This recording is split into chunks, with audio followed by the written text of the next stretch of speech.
Everything people out there. Take it away. Find your glory, write your story, fearless feet will carry you. Time you own it, take your moment, be a fire burning through. Hustling from night until morning, grinding it out, it won't be long. Feel your power, it's your hour, you inspire, you are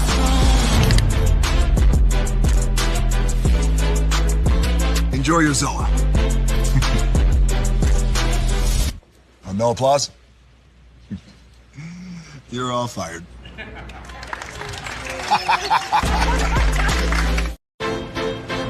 Now that you've reached the stage in your life where quality television is important, Nubian TV is a black network that speaks to your lifestyle. Nubian TV is the world's first digital network devoted to the upscale and political lifestyles of black people. Nubian TV's programming includes politics, travel, fashion, food, automotive, arts and culture, civil rights, music, and more. Watch now on Amazon Fire TV, Roku, or watch globally at nubiantv.net. Nubian TV, it's what you want to watch.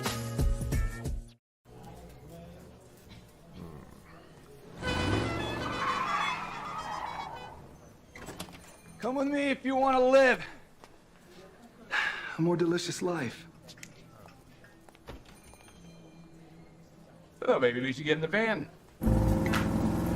In this world, we don't get to control much. The past, male pattern baldness. What geese? Got one right now. The urge to pop that bubble wrap. But there is one thing we do get to choose every single day: what we eat. Welcome to the Sonic Department of Research and Deliciousment. We have everything you want, didn't know you wanted, and some things you didn't know were possible. Because we believe if you're not having fun, you're not living free. So come on, let's live a little. Hey, good morning, America.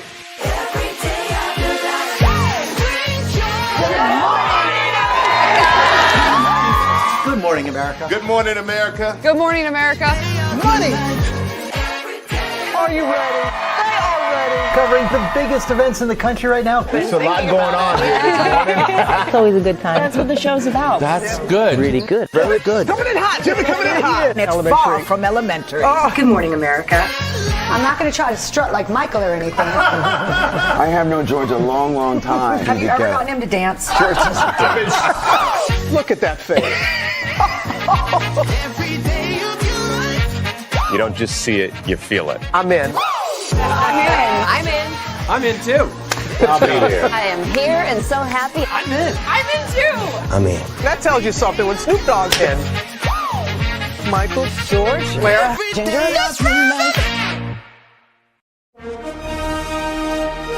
Prepare for a journey beyond imagination, beyond belief, beyond anything you've experienced before.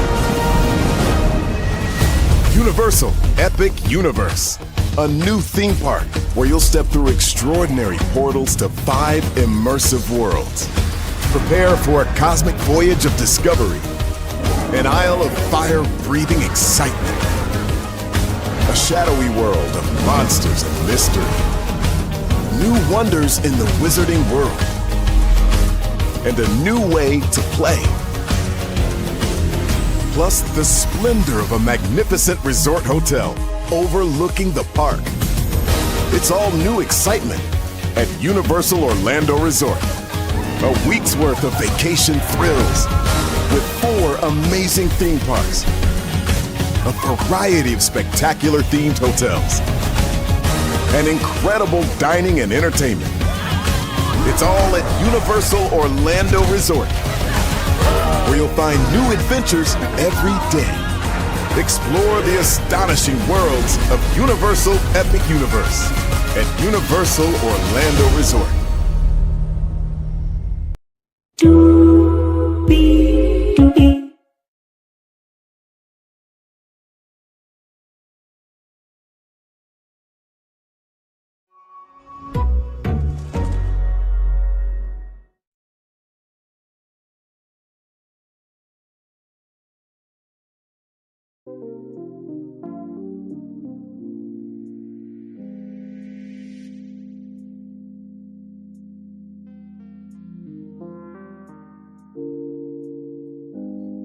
Well, hello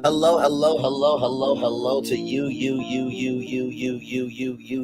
and you. Welcome into another edition of Braylon's Virtual Tour Live. Glad to have you all here. By the way, shout out to Millie Chun, and the Doctors Wise of Atlanta. Shout out to them, of course. Sweet Tea from Married to Medicine is a part of that group, and it looks like it was a good time over there. So just went over to support good people. Always support good people who are always doing good, not for vanity, to get clicks and views and to look like they are somebody when really they are nobody. If it doesn't apply, let it fly, but if you let it fly, it must apply. Now, with all that out the way, welcome in everybody. Tonight we're going to be talking about Disney Abu Dhabi. This is the 7th theme park from Disney parks. Okay, so with that being said, higher is weighing, low is available, but either way, we are live on tour. Let me take down this iconic intro here. You see the virtual tour background. Yes, you do. You hear that virtual tour music. Yes, you do. And then there is me. Hey, everybody, welcome in. So with that being said, we do have a lot here. I want to start off with this because I don't know if anybody saw it. I showed it during the morning edition, but while I was live on tour today was the NBCU Academy, talking about game changers, the future of sports media, and yours truly was a part of the Academy. And so I literally was the first person in the Q&A. So I was like, okay, listen, I'm going to ask this question. So let me show y'all this here. Like I said, just drink my water, mind my black-owned business, and move in purpose. Move on purpose, rather. Here we go. Let me turn up for y'all. And yes, this does relate to this live. Here we go. Variety of viewpoints together so that, you know, we're not having to do a big independent outside study to figure out what those desires will be. Customer's never wrong, right? Unless they say we hate their team, then they're wrong. They're rarely wrong, but if you read X comments, you might see that sometimes they're wrong. Maybe you disagree a little bit. We do love audience participation. We certainly are encouraging that as much as possible. So let's take a question from our virtual audience from the Q&A box. Braylon asked, with Super Nintendo World opening at Universal Epic Universe, would primetime Nintendo e-gaming tournaments ever come to NBC Sports or Telemundo? Very interesting question. I guess, Joaquin, we could start with you. They finished with Telemundo. I'm going to put you on the spot. Good. We're going to snake around like yeah, we can draft. snake around. I like it. First pick. Yeah, that's definitely something that we could explore. Yeah, for sure. Yeah, it's just such an interesting because it's not a traditional sport in theory of you get out and you see someone on a basketball court or even to the point of a Kentucky Derby, but it is something that gains a lot of popularity. And at the end of the day, I'd imagine if it draws eyeballs, it's still going to pay the dollars and cents. Yeah, and we've done a lot of esport, different platforms, like Ron was mentioning, YouTube, Twitch, even taking them to non-traditional platforms like broadcast or cable. So yeah, always exploring. Sammy, do you have any thoughts on something like that? Yeah, no, same. Whether it's e-gaming, we've looked at, pickleball, drone racing. There's a lot of sort of, different new and emerging sports, and we really take each on like a case-by-case basis.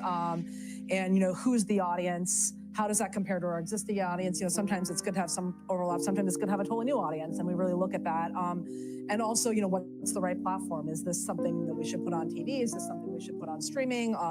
Or if we should partner with for a different platform. But we look at things opportunistically, and especially things like gaming that are really, really at the forefront right now of consumption. It's definitely something we look at a lot. Alexa, I'm curious your perspective, because as someone who does something like a dog show, it's not your typical sporting event, but you clearly have an audience that you're trying to hit, exactly what Ron was talking about, considering the customer. So if you were to produce something like esports, how niche are you making it, and how much are you then trying to distribute and grow the audience simultaneously?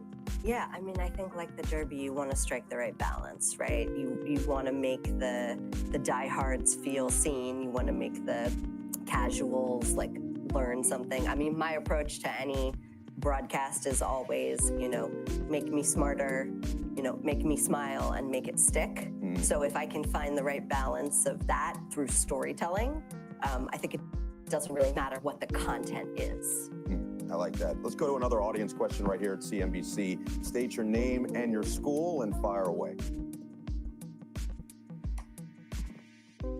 Hi, Hi, my name is Nicole Pissarro. I'm from Montclair State University. I wanted to ask, what is one thing about the industry that you all didn't know before you got started? Oh, that's always an excellent question. Ron, we're going to start with you. I didn't know that content could be consumed, created, and edited from an iPhone. Because the iPhone didn't exist when That I is started in true. the industry. Technology has evolved. And then I'll just use it to say, I'm continually amazed and thrilled with how we are constantly evolving and pushing. And you mentioned Epic Universe in the recent question. And that's just a great example of the creativity of our company. I got a chance to see it about a few weeks ago, and a very proud moment to be a part of this company. It's awesome. But I think the creativity, and there really is a spirit in this industry that if someone can think it, it can happen. We do have an Epic Universe piece coming up later in the show, so that's always exciting. I like synergy. That usually is fun when it works out. Samita, what about you? What do you So I wanted to play that because Disney has also been in the world of gaming for a very long time. Club Penguin came from Disney. Virtual Magic Kingdom came from Disney. Now they have Fortnite with Epic Games. I think Disney invested $1.5 billion into that. I'm trying to think what else. There's Kingdom Hearts, Epic Mickey. So I wanted to show y'all this. And this game is a game that is available for free to play. And it all relates to Disney Abu Dhabi. Okay, so let's roll it. Refresh it so you guys can see it clearly. That's why I'm easy.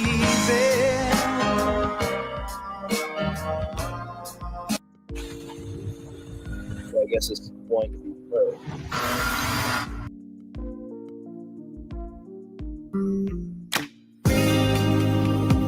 Oh yes, Disney Infinity. I remember that as well.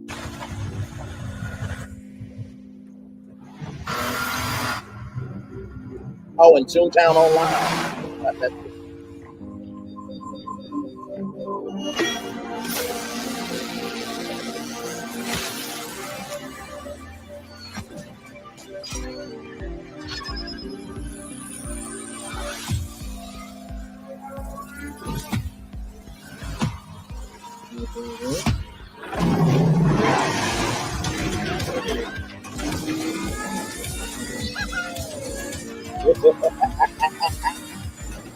Yes, indeed.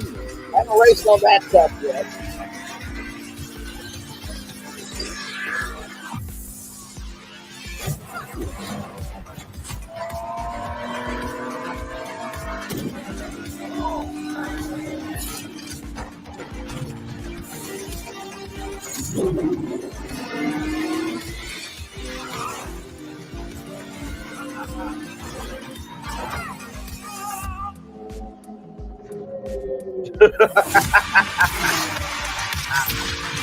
Yes, indeed.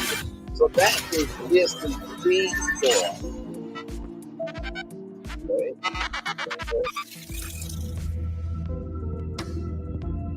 Oh, I have not raced on that truck.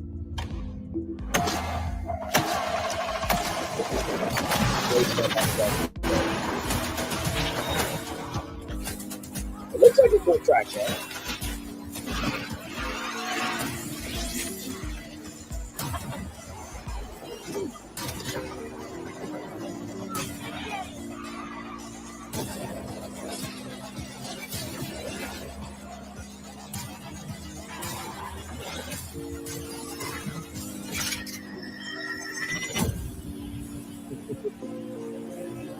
I know, right? How cool is that? So that is a racing game. What you saw Disney. You want to fight? Right. So you saw Disney Mirrorverse as well. So all these video games are global. Now, the way that I pitched it to NBC Universal of having Nintendo e-gaming tournaments in prime time on television could be the same way that Disney takes Speedstorm and do Speedstorm e-gaming tournaments live on ABC. So with that being said, this announcement of Disney Abu Dhabi, to me, I feel, okay, this is just me, is the response to this. From Universal Destinations and Experiences, world-class Universal theme park and resort plan for the United Kingdom. Universal Destinations and Experiences, a unit rather. The unit has a whole spirit for sure. A unit of Comcast NBC Universal intends to build and operate the company's first ever theme park and resort in the Magic Kingdom located in Bedford, pending planning consent approvals. Our intent to proceed with the project follows more than a year of feasibility due diligence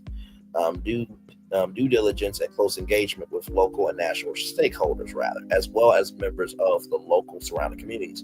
At Universal Destinations and Experiences, we offer guests around the world the most innovative, immersive, and popular entertainment experiences, featuring the industry's most thrilling and technologically advanced attractions, exceptional hotels and resorts, unique merchandise, games, virtual and live entertainment. So this is the rendering here of the park here. So it's all incubated in one area, right? And then I think this is where the park is going to be, right here in this yellow. Right here it says the proposed plans include a entertainment resort complex with a world-class theme park with several themed lands featuring Universal's distinct brand of immersive storytelling, thrilling rides, innovative attractions, and exciting entertainment. Initial resort plans also feature a 500-room hotel and a retail dining and entertainment complex. It will be the first Universal branded theme park in the UK, United Kingdom, and Europe. This development will have a transformational impact on Bedford and the United Kingdom economy. It will be a major contributor to the creative arts and tourism industries, generating nearly 50 billion euro of economic benefit for the United Kingdom and creating thousands of new high-quality jobs. At opening, the theme park would be one of the largest employers in the region, with approximately 80% of employees expected to come from Bedford, Central Bedfordshire, Luton, and Milton Keynes, with many more communities benefiting from apprenticeships, training, and educational opportunities. We recognize the tremendous excitement our theme parks and destinations bring. However, it is too early in the process to know the possibilities of featured attractions and experiences. More details about the project will be revealed over time and are subject to the necessary planning consent approvals. Okay. So right here, here's the April 2025 local level, the May 2024 local level, and about our plans. Let me see if I can pull this up. Our public engagement in December of 2023, we confirmed the purchase of a parcel of land just south of Bedford and spent over a year exploring the potential to deliver a new theme park and resort experience at this site. This included a period of public engagement from Friday, April 5th to Friday, May 3rd, 2024, to share our proposal with local communities. During our public engagement, we met with almost 1,500 people and engaged with nearly 100 local organizations to hear ideas and feedback. We received over 6,000 responses to our engagement survey, with 92% of people surveyed expressing their support. Thank you to everyone who took time to share feedback with us. You can find more information about our public engagement below. And then they had the April 2024 flyer. So here it is. Here's 17 pages. I'm not going to read all these, okay? But I just want to show you that Universal has been working. Mommy's working. So if we zoom in here, right? So we got Universal Orlando Resort, right? We got the big kahuna of it all, Universal Studios Hollywood. That was the studio tour in the theme park. So Hollywood, Orlando, Beijing, China, Japan, and then Singapore. So the UK, right? I'm thinking the UK is probably in this region right here. Okay, don't quote me. Okay, listen. So here's Bedford right here. Why Bedford?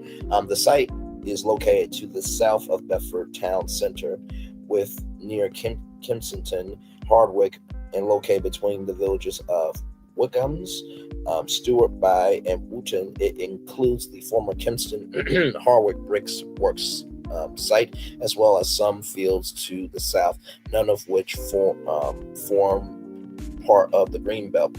The site as a whole is already allocated for development by the council through the proposed local plan. The site is also in an ideal location with convenient fast rail links to London and London Luton Airport. It has the size and flat topography that is important for a large-scale theme park resort. Both the site and Bedford are well connected for travel from all parts of the UK. I want you to keep that in your brain. I want you to keep that. I want you to keep that. I want you to keep that in your brain there. Okay. Because it's going to be important here in just a couple of minutes here. The East-West Rail EWR project also plans to deliver additional transport improvements locally, specifically improvements to the existing railway between Belchie and Bedford. So that's why it's Bedford here.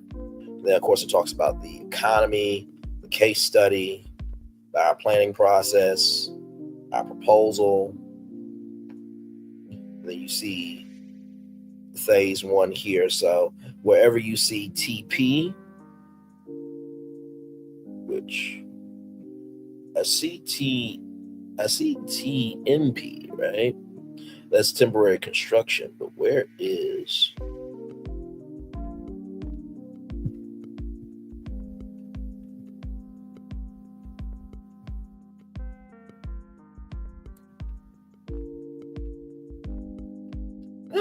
I know I can get crazy, but I know I ain't crazy. Let's see here. No. Oh, here it is, child, right in front of me the whole time. TP right here is the theme park. So here's the theme park, and then you got rail station, transportation hub, car park surface, retail, dining, entertainment, hotel, theme park support. Landscape area, restoration area, temporary construction there. So that's phase 1 indicative master plan and indicative master plan there. Our design standards, the universal experience, really very detailed, valuing accessibility and inclusion. Shout out to y'all for that. Invest in local communities, being a good neighbor. Talk about for example, wildlife and local ecology, water resources, air quality, historic environment, noise and light waste management, managing transport, investing in local infrastructure, serious about sustainability, a considerate approach to construction, and we want to hear from you. And so they have these ways here. You can fill out our survey online or in person, or email us at universalukproject@londoncommunications.co.uk. Free phone or telephone at 080030777141. Request a paper copy of our survey by email or calling.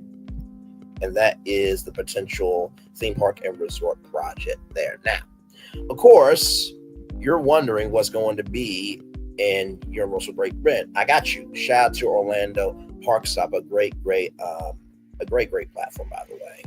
They are also on YouTube, making it do what it do in a great fashion. Now, like I said, this was the concept art right here. Okay, official concept art. And of course, you have the Universal Globe right there, which it looks like it's going to be more prominently featured than ever before. It looks like maybe this is like a mixed, no, more like a shopping place. I was about to say it doesn't really have a lot of, rooms for apartments and stuff. But anyway, you can stay at a hotel at Branson Landing. That's in Branson, Missouri. Shout out to Branson, Missouri. Good place to go. Okay. So you got the letter here, but you guys are looking for what will be in the park here. Let's scroll down. Right here. Here we go. Okay. So you have Hollywood right here, the entrance. You have Bond, James Bond, 007, James Bond Spectacular. You got Jaws. You have the Universal Studios Grand Hotel. You have Paddington. Paddington is a very lovable teddy bear. My mom loves Paddington. She doesn't like Ted too much, but she loves Paddington. A Back to the Future DeLorean coaster. I am sure the people in the U.S. are quite pissed that they're not getting it. Then you have a Sing kids coaster from Illumination. You have Minion Land, Despicable Me, Minion Mayhem. Of course, you have a Shrek Dark Ride, Poisonous Apple Restaurant, which I think was in Shrek 2, if I'm not mistaken. You have Water World, which comes from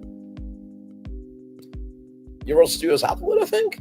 And then, of course, you have Jurassic World there. And then I think this parcel of land here could be for expansion. Don't know about expansion over here because it looks like it's pretty complete. But yes, that is that. So, with that being said, I had to bring you all that to bring you to this. Okay, here we go. Disney announces plans for a new theme park and resort with Morale in Abu Dhabi. Yes, it's a whole new world awaits. Disney Abu Dhabi.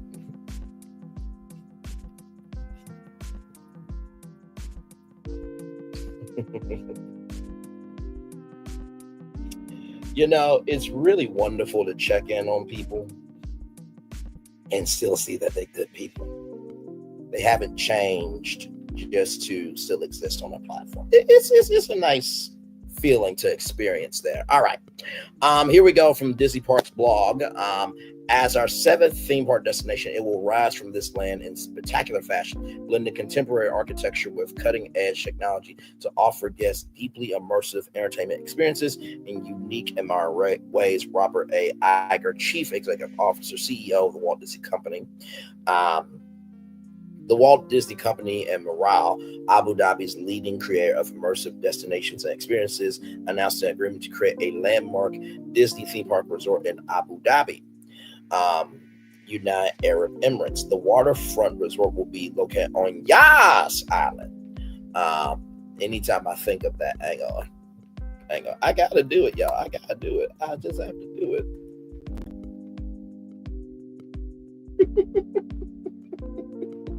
Y'all see why I'm in here in a minute. Oh my Lord, I love my damn self. The person I am. Good Lord Jesus. You guys will see here in a minute.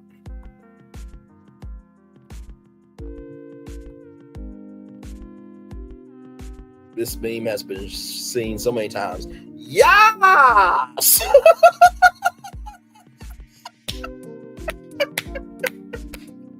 Yes, indeed, but no, Yas Island is a real place, y'all, in Abu Dhabi, okay? From the is a theme park resort called Yas Island, located in Abu Dhabi, United Arab Emirates. But yes, that gift, that meme gets me every time. A world-class destination for entertainment and leisure, connecting travelers from the Middle East, Africa, India, Asia, Europe, and beyond. Okay, so Middle East, Africa, India, Asia, Europe, and beyond. Middle East, Africa, India, Asia, Europe, and beyond. I want you to keep that in mind. Remember how I talked about just not too long ago how for the UK, it's the closest park for all of Europe and the UK. Remember how I said that? Hint, hint, hint, hint, hint, hint, hint, hint, hint, hint, hint, hint, hint, hint, hint, hint, hint, hint. Stay with me. Stay with me. Stay with me.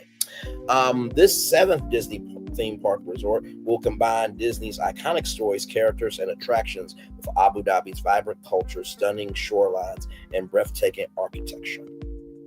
So this is the concept art only, so nothing is really defined. But I am sure there is somebody on YouTube who has broken this down, okay? I am sure.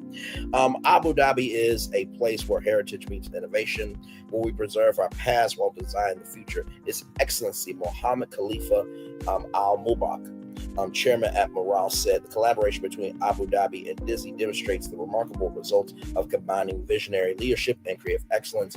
What we are creating with Disney Abu Dhabi is a whole new world of imagination and experience that will inspire generations across the region and the world, creating magical moments and memories that families will treasure forever.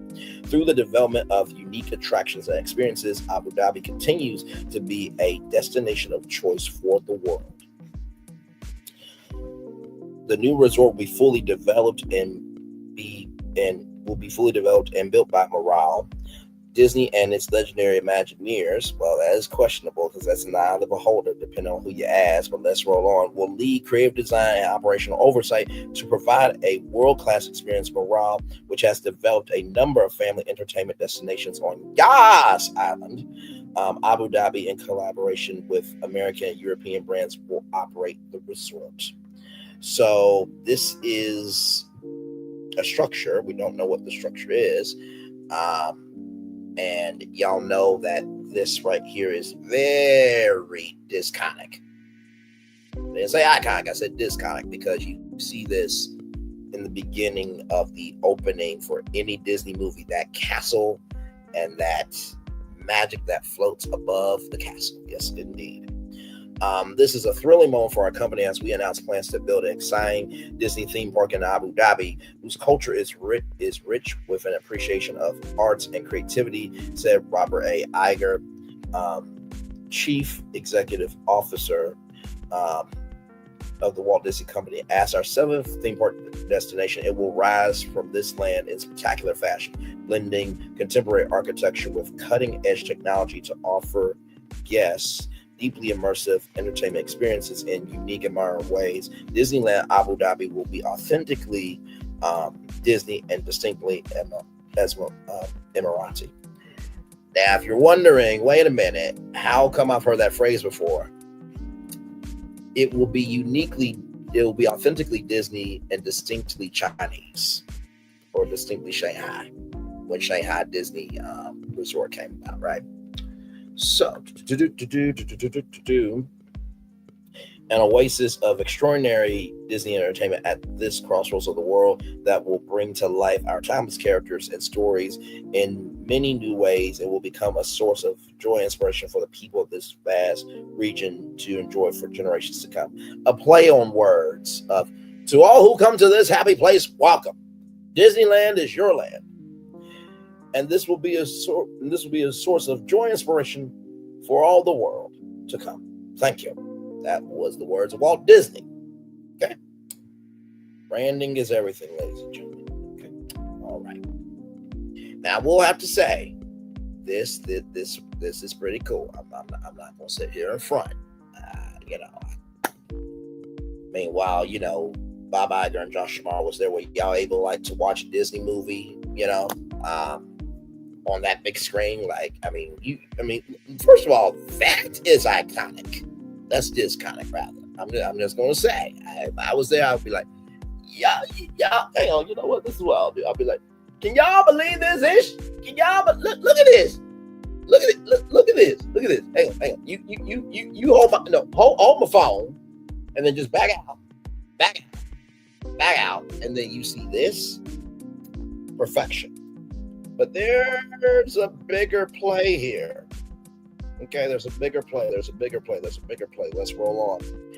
The UAE is located within a 4-hour flight of 1/3 of the world's population, making it a significant gateway for tourism.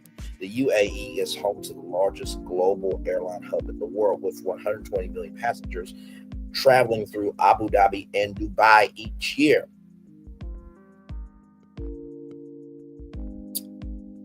Traveling through Abu Dhabi and Dubai each year. Abu Dhabi and Dubai each year. Hint, hint, hint, hint, hint, hint, hint, hint, hint, hint, hint, hint, hint, hint, hint. You know I have something coming. Just stay with me. This groundbreaking resort destination represents a new frontier in theme park development, said Josh Damaro, chairman, Disney Experiences. Our resort in Abu Dhabi will be the most advanced interactive destination in our portfolio. The location of our park is incredibly unique, anchored by a beautiful waterfront, which will allow us to tell our stories in completely new ways. This project will reach guests in a whole new part of the world, welcoming more families to experience Disney than ever before. Ultimately, it will be a celebration of what's possible when creativity and progress come together. Bringing a Disney theme park resort to Yas Island marks a historic milestone in our journey to further advance the island's population as a global destination for exceptional entertainment and leisure, said Mohammed Abdullah Al-Zabi, Group CEO of Morale. Together, we are creating a place of boundless innovation where the vision of our leadership continues to inspire the world. The development of unique experiences will support sustained economic growth in Abu Dhabi and beyond.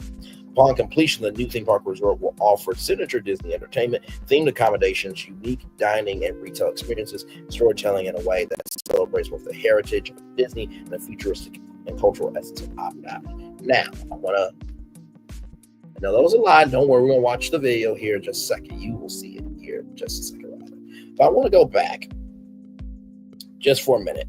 The UAE is home to the largest global airline hub in the world, with 120 million passengers traveling through Abu Dhabi and Dubai each year. I want you to keep Abu Dhabi and Dubai each year right here. I want you to keep it right here. So that's clue one. Right here.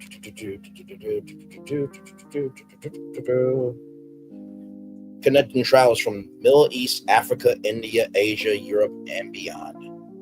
Middle East, Africa, India, Asia, Europe, and beyond. Middle East, Africa, India, Asia, Europe, and beyond. I want you to keep that right there. I want you to keep that right there. So I want you to keep those two things right here. I want you to keep those two things right there.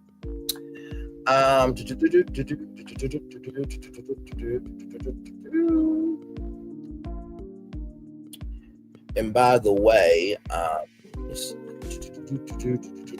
so let me go back. I want to go back to that information packet from Universal.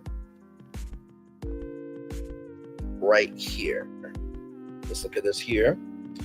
The site is also in an ideal location with convenient fast rail links to London and London Luton Airport. It has the size and flat topography that is important for a large-scale theme park resort. Both the site and Bedford are well connected for travel from all parts of the UK.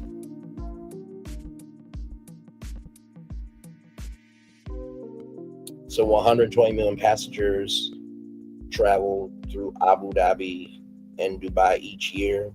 And all of those countries that I mentioned, which are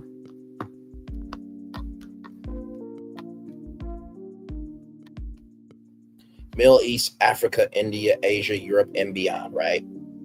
So do you see what's going on here? There's expansion happening with both parks. Here's the gag. You ready? Here's the gag. Disney believes that this potentially is gonna, in the words of Aaliyah, rock the boat. And Disney's trying to work the middle and change positions. And now they're trying to, stroke it in terms of the movement of what they want the audience to focus on. Disney's competition right now is Epic Universe, okay? Epic Universe has Dark Universe for all the horror fans, How to Train Your Dragon for all the fans of that animated movie. And by the way, shout out to La Renee Creole. I got a gifted membership. I got to see The Untrainable Dragon. One of the best shows I have ever seen from a theme park. I mean, the emotionality, the tonality, and the frequency of the tenor of the just rhythm of that show is quite beyond. Then you have the Wizarding World of Harry Potter, right? Now here's another gag for you. Disney first had dibs at Harry Potter, and they passed on. Yeah, I know. I know. So it's quite interesting, right? That they want to expand their presence because they have screwed up what they already have at home with the condition of how people know Disney in the United States, with how people know Disney rather in the United States. Okay. So you see how everything's kind of connected together here. Now, here is that video of Disney Abu Dhabi. Roll it. There's really no secret about our approach. We keep moving forward. One more time. StreamYard sometimes. Here we go. Roll it. There's really no secret about our approach. We keep moving forward. With the hope that it will be a source of joy and inspiration to all the world. In Disney's 102-year history, there have been many defining moments and countless achievements. Today, we celebrate another thrilling moment, the creation of a spectacular new Disney theme park resort coming to Abu Dhabi.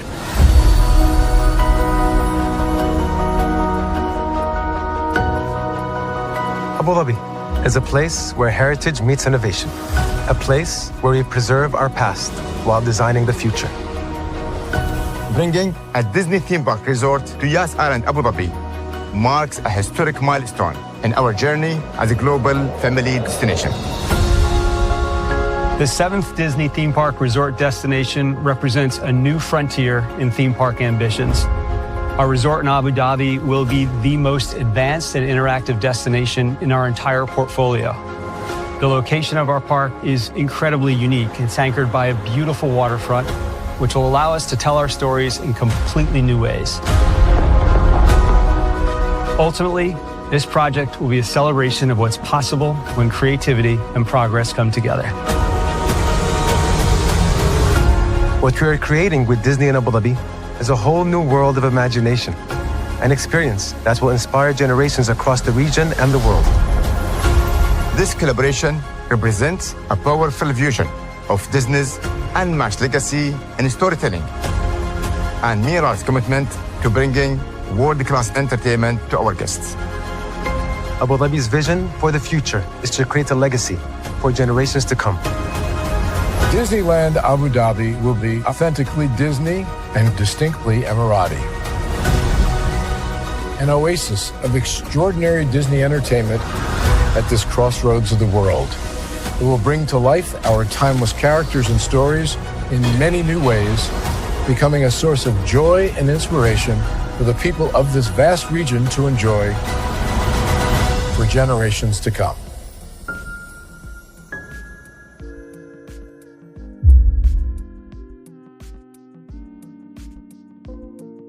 So that is Disney Abu Dhabi. Very nice hype video. Now, I want to bring something to your attention here. Anybody heard of Epcot? Experimental Prototype Community of Tomorrow.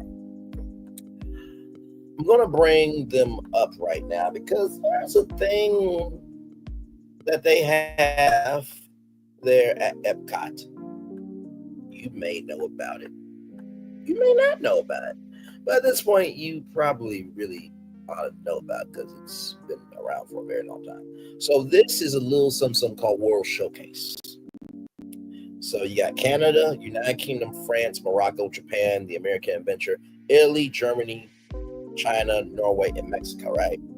So World Showcase is the park's largest neighborhood dedicated to representing the culture, history, cuisine, architecture, and traditions of 11 nations across 4 continents: North America, Europe, Asia, and Africa.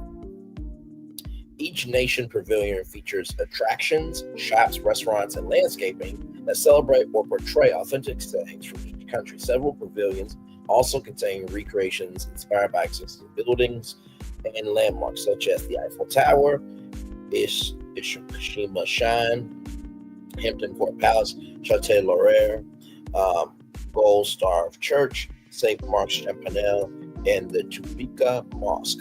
Of the 11 pavilions, only Morocco and Norway were not present at the park's opening. They were added in 1984 and 1988, respectively.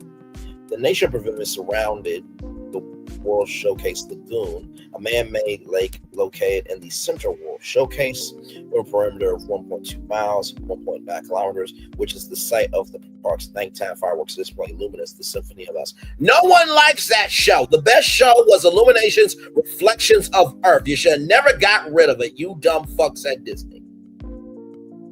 As you can tell, I have no further opinion on that topic.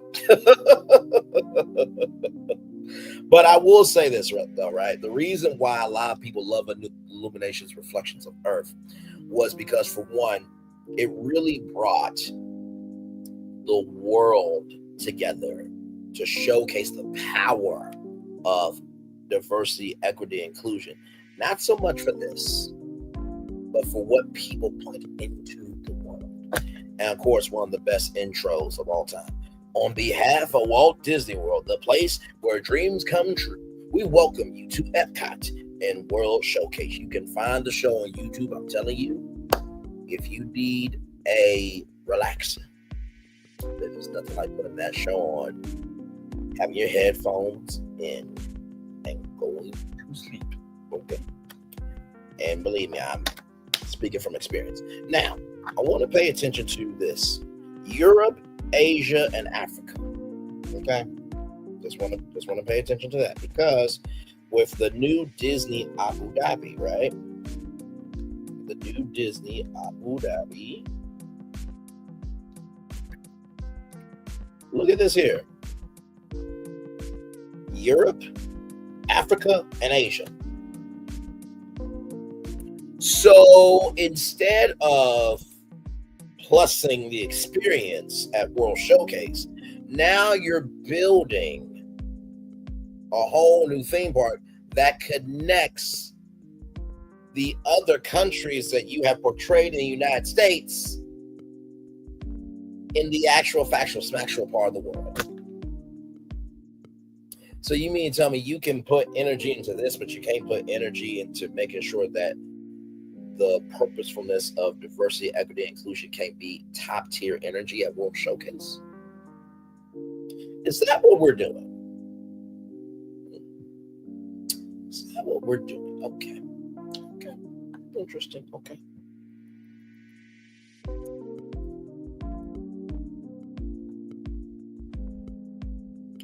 Give me one moment, because there's something else.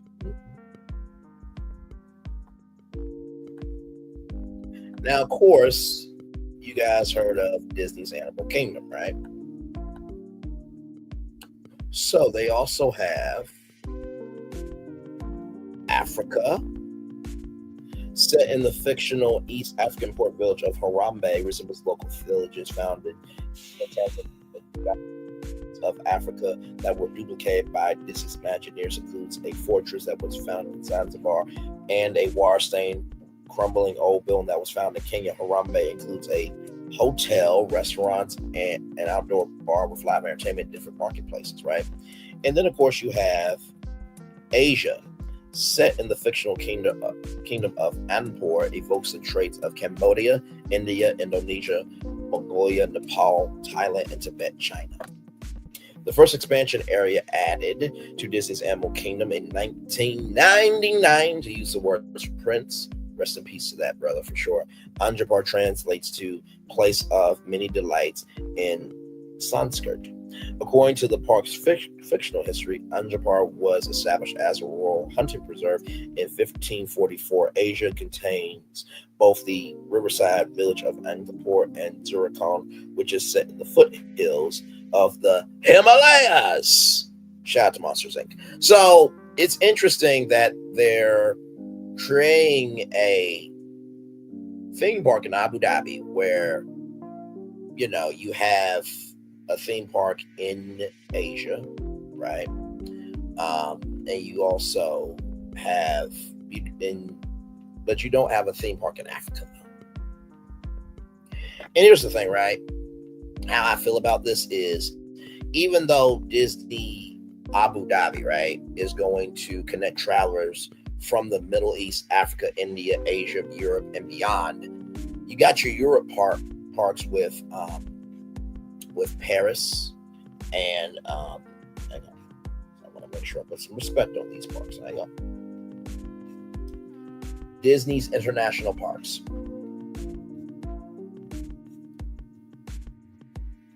Okay. All right, just want to make sure we get the parks right. Okay. So you already have Disneyland Paris, right, which includes Europe, right? And then you have Asia, which you have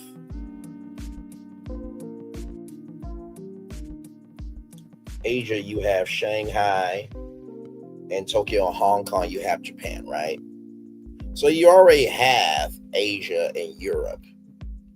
So if anything, you haven't done Disneyland Egypt, and you haven't done Disneyland Africa. And this is, and where I'm getting at here, ladies and gentlemen, out on rambling comes greatness, just give me time. For this park, Disney Abu Dhabi, to be great, if you're going to bring World Showcase to Disney Abu Dhabi, you have to match it pound for pound, fist for fist, soul for soul, because you know what Egypt would say? Hey, why can't we get Disneyland Egypt? You know what Africa's going to say? Why can't we get Disneyland Africa? Because no matter how much you try to culturally appropriate the Middle East, Africa, India, Asia, Europe, and beyond, there's only one way to culturally appreciate those different countries, and that is the country itself. Just saying. Now, I told you 3 hints. Hint 1 right here. Hint 1. Hint. Hint 2 right here. Hint. And I also told you hint 3 right here. Hint. So, with that being said, let me get the smoking pow, the smoking flare, if you will. And we actually watched this on Virtual Tour Live.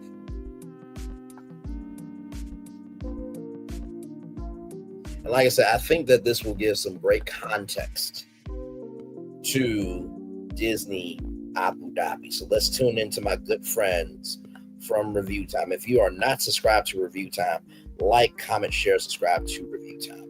Here we go. Review Time is the home for all things theme parks. Stay up to date with our videos by subscribing and tapping the bell icon. In 2014, concept art leaked online for what appeared to be an Arabian-flavored Disney park, designed by known Disney contractor Favilli Studios. The art was our first glimpse at Disneyland Dubai. At the time, it made sense. Dubai was still pushing for a massive expansion of theme parks in the area, wanting to become the next Orlando. Almost all of the major theme park players had plans in Dubai, except for Disney. A day after the concept art had been leaked, a polite phone call was made between Favilli Studios and the blog that first posted them, asking them to take it down as the art was very real and very sensitive. Whilst the concept art was politely removed, by then it was already all over the internet, and we had our first glimpse at a possible Disneyland Dubai. A small Disney park featuring Cars Land, a Star Wars land, and even an elaborate 5-star hotel within the castle. A park not designed by Disney, but designed for Disney, in the hopes of an elaborate licensing proposal. For Review Time, I'm Luke, and this is the strange story of Disneyland Dubai. Did you hear that? A licensing deal? Hint. Now, some of the international parks are run by Disney, and then others, there is a licensing deal, like the Oriental Land Company with Tokyo Disneyland. Let's roll on. A huge thank you goes out to Insights and Sounds for helping us out when researching for this video. Check them out at insightsandsounds.blogspot.com. But before we dive too deeply into the concept art, let's first take a quick look at the company behind it. Favili Studios has a long history of working with Disney in parks and resorts all over the world. Founded in 1992 by Andrea Favili, who had previously worked as a senior concept designer for Walt Disney Imagineering for 5 years, Favili Studios has gone on to create a multitude of themed entertainment projects, both for Disney and their competitors. Some of the most well-known projects Favili Studios have had a hand in include Discoveryland at Disneyland Paris, Port Discovery at Tokyo Disney Sea, the cancelled Glacier Bay at Hong Kong Disneyland, Sunset Boulevard at Disney Hollywood Studios, and Mickey's Toontown at Disneyland. Outside of the Disney bubble, they also designed Men in Black Alien Attack, as well as more recently a number of large-scale theme parks in China, such as Dino Kingdom. So, if anyone outside of Imagineering knows how to design a Disney resort, it's Favili Studios. And designing a completely original, unique Disneyland they would, with the plans for Disneyland Dubai. For a while, Dubai was trying to position itself as the new theme park hotspot of the world. Dubai Land and Dubai Parks and Resorts attempted to get every major player in the industry to build or license a theme park to them. Behind a number of major projects for Dubai Parks and Resorts was Riva Creative, who approached Favili to design a blue sky concept for Disneyland Dubai. The cornerstone of this concept was classic Disney storytelling, entertainment, and the beloved characters, brought to life in the arid desert on the edge of an ancient oasis.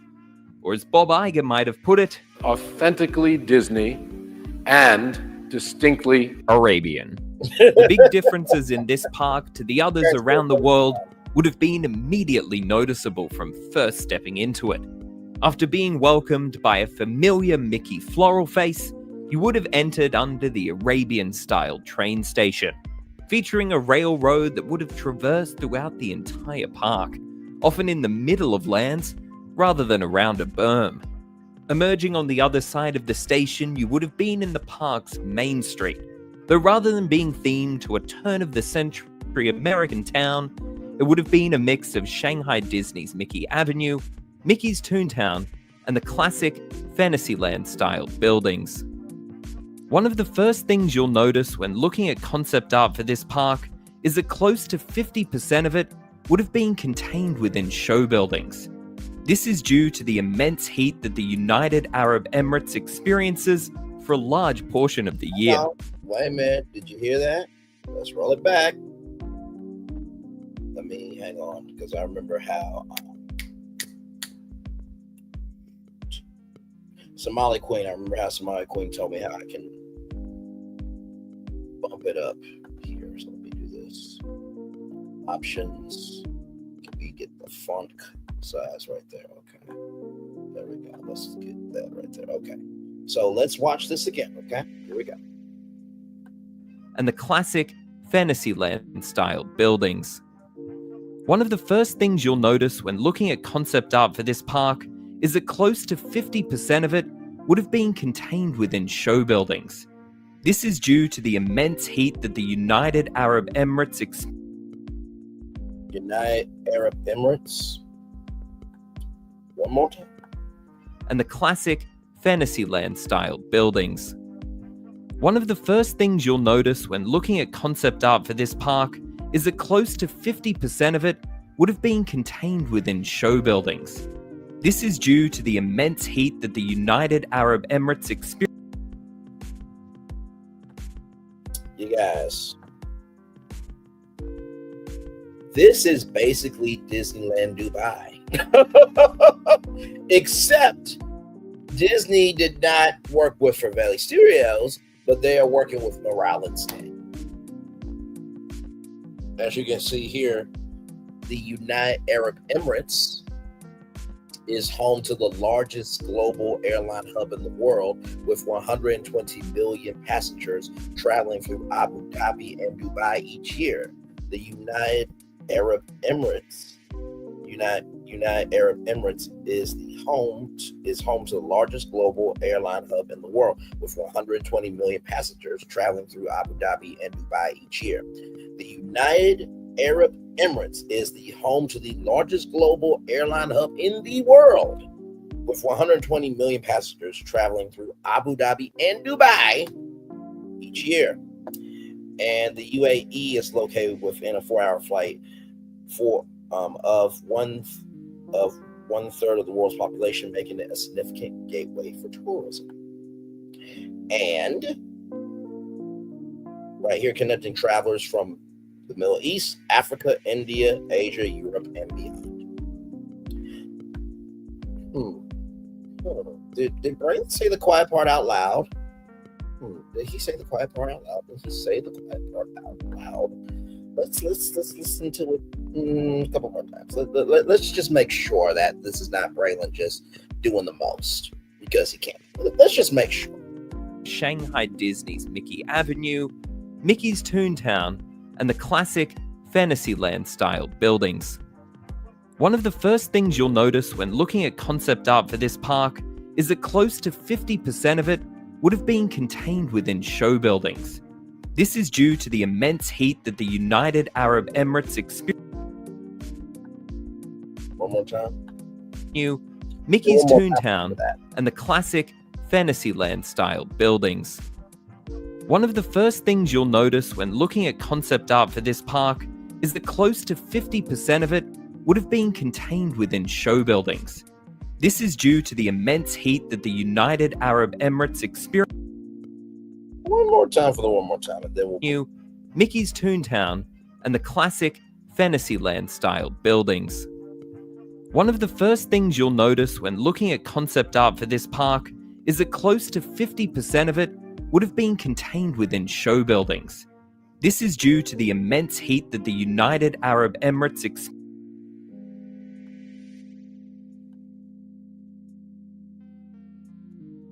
Guys, it's still basically Disneyland Dubai. Moving on. Experiences for a large portion of the year, featuring average highs in summer of 105 degrees Fahrenheit or 41 degrees Celsius, much hotter than even Orlando's unbearable 91 degrees Fahrenheit and 33 degrees Celsius. Right near the entrance of this land would have been a classic carousel, and it was expected that some classic Fantasyland dark rides would have also been contained in this Main Street Fantasyland crossover. Towards the back of the land would have been character meet and greet locations themed similarly to the characters' houses in Toontown. The land would have also been home to some restaurants, as well as a large World of Disney-styled store. Continuing past Fantasyland Street, taking a left in the hub would have placed you in Pixar Animation Studios. Inside the studios would have been an indoor Art of Pixar section, similar to the Art of Animation building at Disney California Adventure. Here you could have met or drawn your favorite Pixar characters, and of course, shopped your heart out. Also in Pixar Studios, entering through Luigi's Casa della Tires, would have been Radiator Springs Races, one of the biggest e-tickets of the park. Around Radiator Springs Races would have been some cozy cones, though looking at the overhead park layout, these would have just been thematic elements, rather than delicious snack locations like at DCA. Moving past Pixar Studios, you have what is arguably the most intriguing land of them all, Fantasyland. Though, I'm reluctant to call it that with how different it would have been to the other lands of fantasy. The land would have been positioned in front of the Castle of Dreams, much more on that shortly, and featured the distinctive Arabian architecture, rather than the European stylings we're used to. It almost seems more reminiscent of Paris's Adventureland than a Fantasyland. In the center would have been what appears to be the park's second carousel, some major dark rides, as well as a form of Aladdin attraction, entering through a replica of the Cave of Wonders, thankfully looking to be a more fitting Aladdin attraction for this Arabian park, rather than a simple, underwhelming magic carpet spinner. Of course, the icon of the entire park The Castle of Dreams, featuring its distinctively Middle Eastern elements of spires, domes, and minarets, would have been the focal point of this fantasy land. Though to completely understand this castle, we need to view it from the other side of the park, where you would have noticed a grand, Tinkerbell-topped porte cochere acting as the entrance to a major 5-star hotel located within the castle. The back half of this Disney resort behind the castle would have been dedicated to this extravagant hotel, featuring gardens, a pool, and even a wing that appears to be a treehouse or maybe even an Ewok village style of accommodation. The Castle Hotel would have featured both park and garden-facing rooms and seems to be a major focus of these designs, almost creating a new, hybrid form of Disney resort, with a smaller scale Disney theme park containing some fan-favorite IPs and attractions, as well as an elegant hotel, fitting in with the Dubai sense of luxury. Past the hotel and Arabian fantasy sections was a rather small Adventureland, though in some ways the Fantasyland contained enough elements of adventure that they could almost be linked. The only major attraction visible in this land would have been the Jungle Cruise, featuring all of the expected animals, show scenes, and more. The final land would have been another massive departure from what's expected of a Magic Kingdom-style park, with Tomorrowland being replaced by Star Wars Land. Though rather than an immersive, singular location like Batuu, this land would have mixed some of the Star Wars universe's most well-known locations and icons. Immediately catching your eye as the weenie to the land would have been a Death Star-themed Astro Orbiter, where you would have ridden in X-Wings and TIE Fighters. Elsewhere in the land would have been Star Tours, inside a small-scale replica of Cloud City, with a Starspeeder 1000 and even a full-size Millennium Falcon attached to the outside. Elsewhere would have also been the giant foreboding Jedi Temple or Imperial Palace, depending on what they wanted to do with it. As you can see, Disneyland Dubai would have had some major departures from what we expect from a Disney theme park. This park was poised to almost be a Disney Wharf 2.0, a mix of a resort destination like Aulani with Disney. By the way, Disney Wharf was supposed to be in Australia. Review Time also has a video on that. Rides, characters, and attractions. Of course, this park, like so many of Dubai's theme park plans, never got off the ground. So what happened? The most important thing to remember is that the client for this project wasn't Disney themselves, but instead Riva Creative, a United Arab Emirates-based company who had a major hand in creating the parks that currently reside at Dubai Parks and Resorts, including Motion Gate, Bollywood, and Legoland. Riva was looking to create a licensed Disney resort where they would build and manage the park, paying Disney royalties to use their characters and name, similar to the agreement the Oriental Land Company has to run the Tokyo Disney Resort. It's the same thing happening with Disney Abu Dhabi. Let's roll on. It may never become public knowledge exactly what happened behind closed doors, but Riva Creative paid big bucks to Favilli in order to completely design this park proposal. But somewhere the discussions between Disney and Riva about making this park a reality fell through. When the concept art was first published over on Insights and Sounds in 2014, the owner of the blog received a phone call from the director of operations at Favilli Studios, asking politely for them to be taken down. Why? Because negotiations with Riva and Disney were still ongoing, and the documents were very real and very sensitive. However, between now and then, nothing more has happened or even been revealed about Disneyland Dubai, and realistically, the project is sadly dead, especially with Riva Creative not even existing anymore. Sadly, in the last 10 years, the shine of Dubai as a theme park destination has rubbed off. Parks such as Universal Studios and Six Flags have been officially cancelled, and even the handful of parks that did open in the area struggled to meet attendance projections and have posted losses over the last financial year. So whilst I don't doubt sometime in our lives we'll see another brand new Disney resort in the world, I highly doubt it will be in Dubai. From the home of all things theme parks, I'm Luke for Review Time. Thanks for watching, liking, and subscribing. I swear that voice is like butter. Not butter. Not butter, rather. Butter. Okay? Yes. So shout out to the Review Time. I want to see the comments here. Let's see.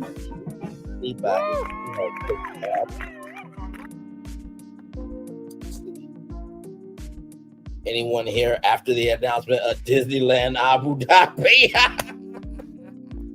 So we do have intelligent people in the world. Yes, indeed.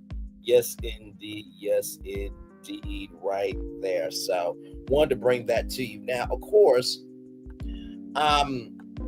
if you want to stay in a castle hotel,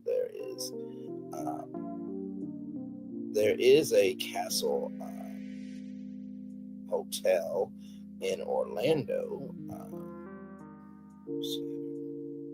Trying to find a good, decent spot.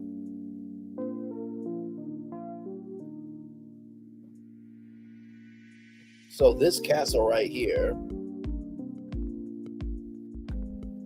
is in Orlando, Florida here, okay? Let me go back. Right here. Right here. So this is the Castle Hotel in Orlando. Now they do have another Castle Hotel, but this is in Pelly. But this castle would be built inside the park for Disneyland. Would have been inside the park for Disneyland Dubai. Now, there's one other park in the United States of America that the hotel is inside the theme park, and that, my friends, would be this hotel, Universal Helios Grand Hotel, or Helios Grand Hotel, Robert.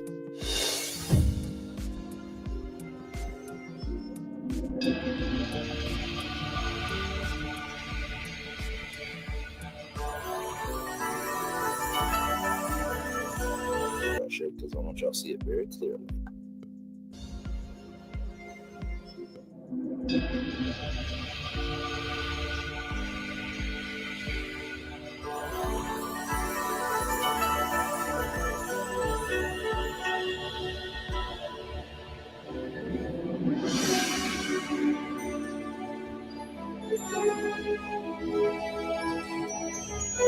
So this half that you're seeing is the entrance to the hotel.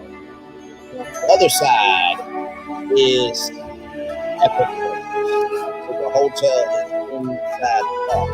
Just like how that castle is inside Disneyland Dubai. And with a hotel inside the castle. I'm double speaking. But basically the same thing. Now this Universal Helios Hotel is inside the water. The same thing. Arabian castle that I've been in. Castle.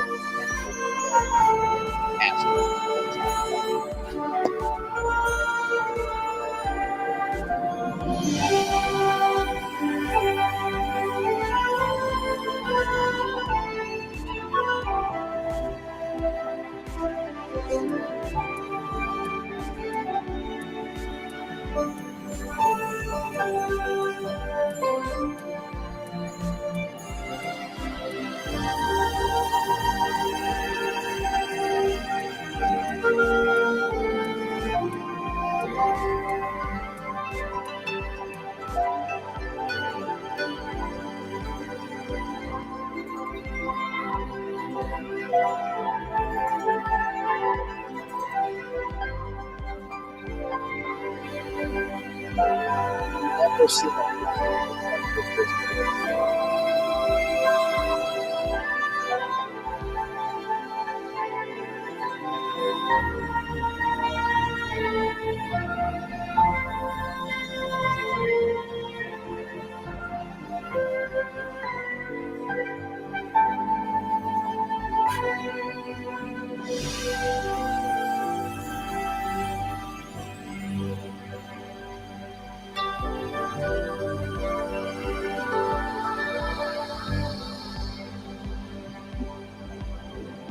That park will be opening May 22nd, 2025. You can get one-day tickets now. You know, some people are a little bit upset as annual pass holders to Universal Orlando Resort because it was supposed to be an exclusive preview for them. But Universal Orlando did say that there would be one-day tickets closer to the opening day. So there is that for you there. Now, of course, let me show you this because this was my view this morning on my Facebook page. It came out 39 minutes ago that morning, right? And so let's look at some of the comments here from Disney Abu Dhabi here. Right here. I guess they're going back to 4 keys because inclusion will not be one of them. Why? Honest question. I want you to see this. There are 1,432 comments about this, okay? Alone. Maybe focus on maintenance at Disney World and Disneyland. 915 likes. I think that was at 300 likes this morning. I thought Iger announced no new parks a few months ago, and he did. Tech will never see in the U.S. You can't be Epic Universe or Orlando. You gotta move elsewhere. I know. How about a magical place that treats women as equals and lets people show affection in public and has a great human rights record? Well, you made a wish this child, but now all those wishes are going to come true. Text is available. Just throwing that out there because of Universal Kids Resort in Frisco, Texas. Disney added Tron Light Cycle to Magic Kingdom and said, all right, no more work in the U.S. parks. I think that roller coaster lasts like a minute. I feel like Tron Light Cycle run should last at least 3 minutes, but that's just me. I was hoping for Australia would be next, but alas, that would be Disney Wharf. But then again, hey, listen, if somebody in Australia wants to license Disney, it could be a Disneyland Australia. Who knows? I just want to halfway the Halloween announcement, and we thought Tokyo had the money for the best rides. Meanwhile, Disney World needs a new park. We did a rebrand master plan. My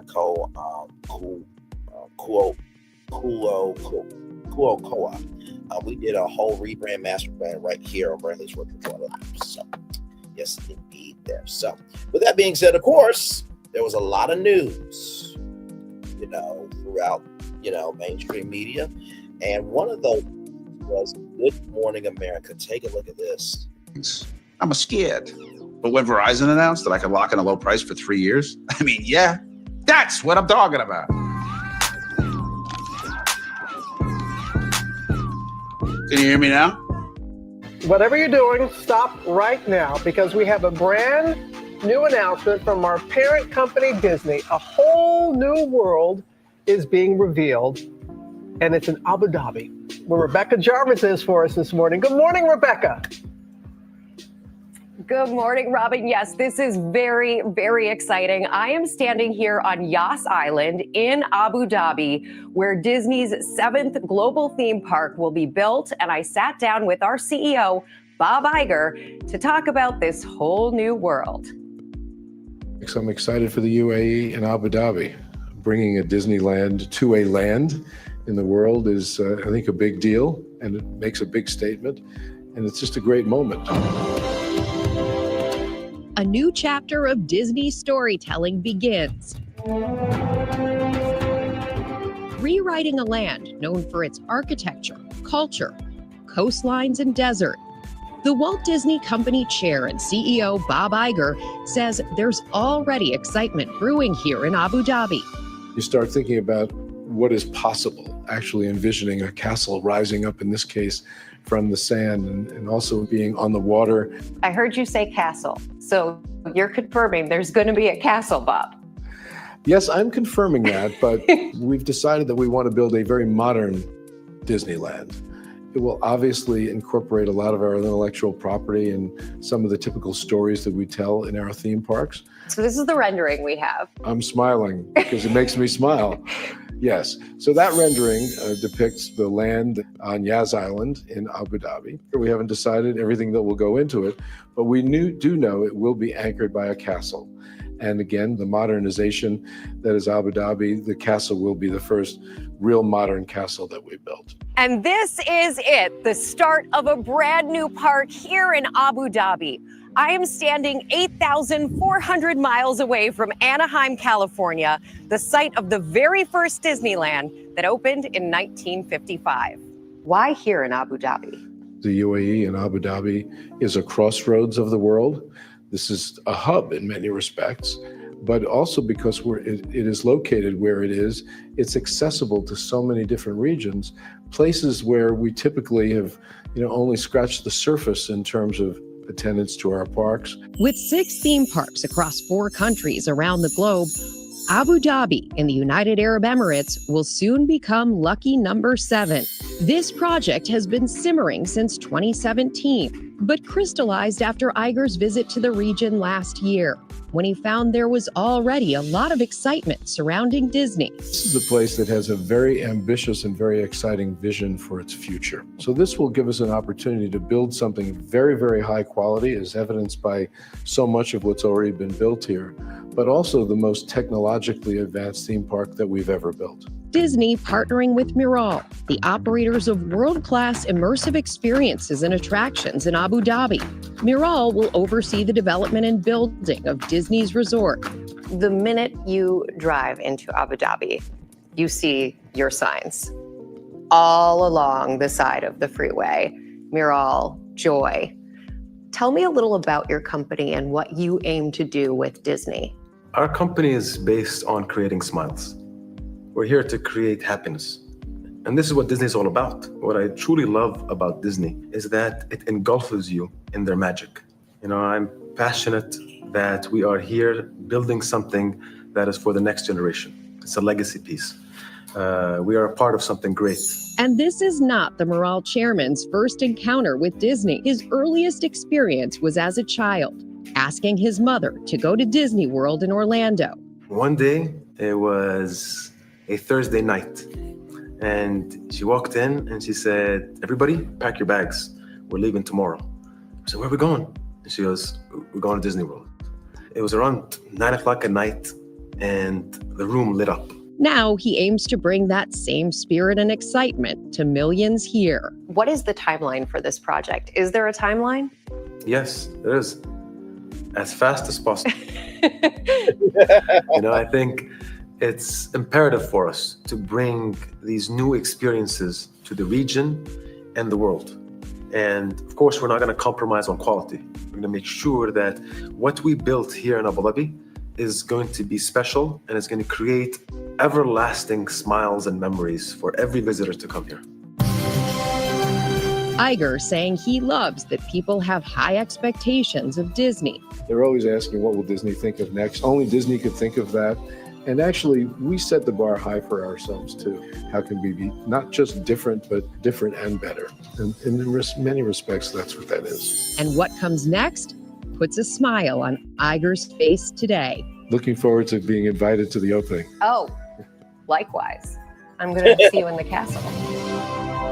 Rebecca, get the invite, child. And in addition to that brand new castle, the vision for all of this is a brand new kind of Disney park, things that people have never experienced before. I also asked Bob Iger what this means for jobs back in the United States, and he said it will take a lot of U.S. employees, their creativity, to bring all of this to life. In fact, they've already begun hiring some of them, and that's in addition to Disney's $30 billion plans at U.S. parks to build those out, and that means thousands of new jobs for Disney as well, guys. Yeah, major project there. So just give us a feel on the ground there, the reaction to all this news, Rebecca. There is so much excitement. And I got to tell you, I smiled to myself because the first night we got here, I go up in the elevator knowing what's coming. And I rode up in the elevator with a little boy who was wearing Disney, head to toe Disney with his parents. And I thought to myself, someday when he visits here with his family, he'll actually be able to go see Disney here with his family. And the reality is it's beautiful. I mean, you can see it all behind me, but there's already so much developing here. They have a Louvre. They have Ferrari World. There's the Grand Prix. The F1 is here. So By the way, Warner Brothers World is there as well, Rebecca, but I know you couldn't mention it because they are a competitor. Okay, so just wanted to bring that to your attention. Yes, indeed. And I want to see, because they said that it was supposed to be what, 2017. Okay, so the concept art here came out in 2014, right? So let me get the subtitles and bold it. There we go. So this was 2014 concept art. So they did not mention any of this on Good Morning America. I just want you to know that, okay? All right, here we go. There's a lot of activity already happening, and this is just, it's a very exciting moment. You can feel it on the ground here, and the excitement to partner with this iconic U.S. brand is a really big deal for the region as well as for Disney. Well, a good job of keeping it top secret. We didn't even know. Yeah. They wouldn't even let us know what was going on. So good job there, Rebecca, and safe travel. You know, you can tell me anything, Robin. Yep. She's a vault. Yeah, well, safe travels back home, my friend. Take care. Great news for the jobs, too. That is for the jobs.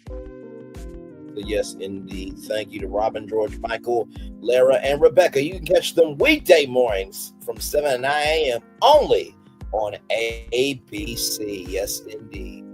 Hey, gorgeous. Good to see you. Oh, yes, indeed. Disney Abu Dhabi. You know what? Instead of just telling you about it, how about I just show you? There's really no secret about our approach. We keep moving forward. With the hope that it will be a source of joy and inspiration to all the world. In Disney's 102-year history, there have been many defining moments and countless achievements. Today, we celebrate another thrilling moment, the creation of a spectacular new Disney theme park resort coming to Abu Dhabi.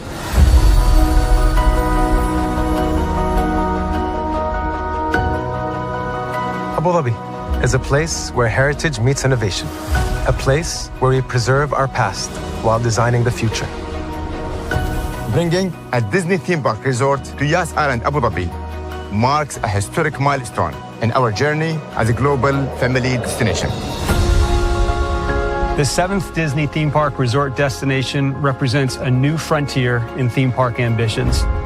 Our resort in Abu Dhabi will be the most advanced and interactive destination in our entire portfolio.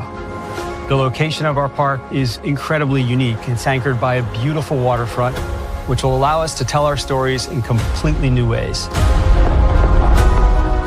Ultimately, this project will be a celebration of what's possible when creativity and progress come together.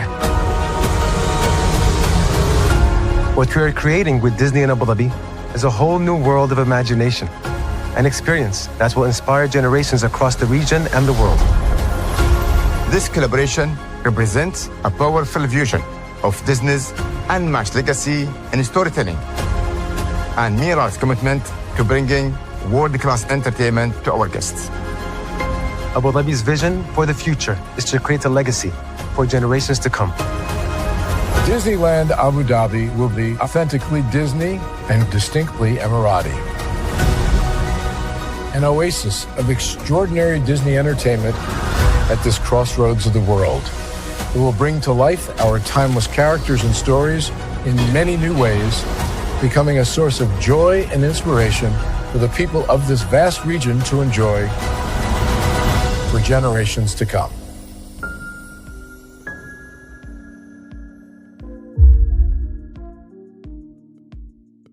How cool was that, right?